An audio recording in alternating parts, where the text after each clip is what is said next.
இவங்க ரெண்டு பேர்த்தையும் தூக்கிட்டாங்க வச்சுக்கலாம், இந்திய அணி உருப்பட்டுருங்க. ரெண்டு பேர் தான் பெரிய தருத்துனா பீட இந்திய அணிக்க. சரி, ஒருத்தன் போனா இன்னொருத்தன் ஆடுவான் அப்படின்னு ஒவ்வொருத்தன் மேலையும் நம்பிக்கை வச்சா கடைசி வரைக்கும் எவனுமே ஆடலைங்க. தோல்விகள்லயே ஆக கேவலமான மோசமான தோல்வினா இந்த போட்டியில அடைஞ்ச தோல்விதான். கிட்டத்தட்ட 125 ரன்கள் வித்தியாசத்துல ஒரு படு தோல்வியை சந்திச்சிருக்காங்க.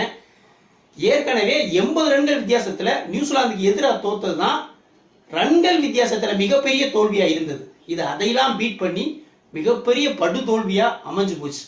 ரசித் ராணா இவர் காம்பீருடைய செல்ல பிள்ளை. இவர் ஆடினாலும் சரி ஆடாட்டாலும் சரி எங்க போனாலும் இவருக்கு அணியில இடம் உண்டு. ஏகப்பட்ட வாய்ப்புகள் அதாவது ஒரு பிளேயரு கிடைக்கிற வாய்ப்புகளை பயன்படுத்தி பெரிய ஆளா வருவான். ஆனா இவனுக்கு வாய்ப்புகளை கொடுத்து கொடுத்து பெரிய ஆள் ஆக்குறதுக்கு ட்ரை பண்றாங்க. அதே மாதிரி இந்த நிதிஷ்குமார் ரெட்டி ஏற்கனவே ஸ்குவாட்ல இருந்திருந்தா ஒரு இன்ஜூர்னால நிதிஷ்குமார் ரெட்டி இதுல எடுக்க முடியாம போச்சு. இல்லைன்னா இந்த ரசித் ராணா நிதிஷ் ரெட்டி இந்த ரெண்டு பேர்த்தையும் இந்த கௌதம் காம்பீர் சிபாரிசுல எங்க போனாலும் இவங்க ரெண்டு பேர் பேரையும் T20 போட்டியில இன்க்ளூட் பண்ணிடுவாங்க.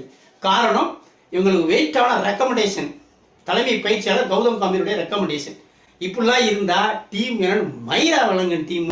முதல்ல இந்த கௌதம் காம்பீர், அஜித் அகர்கர் இவங்க ரெண்டு பேர்த்தையும் டீமை விட்டு தூக்கணும். யார் பயிற்சியாளர் பதவியில இருந்தும் தேர்வுக்குழு பதவியில இருந்தும் ரெண்டு பேர்த்தையும் தூக்கிட்டாங்க வச்சுக்கலாம், இந்திய அணி உருப்பட்டுருங்க. உண்மையாவே சொல்றேன், இவங்க ரெண்டு பேர் தான் பெரிய தருத்துனா பீட இந்திய அணிக்க.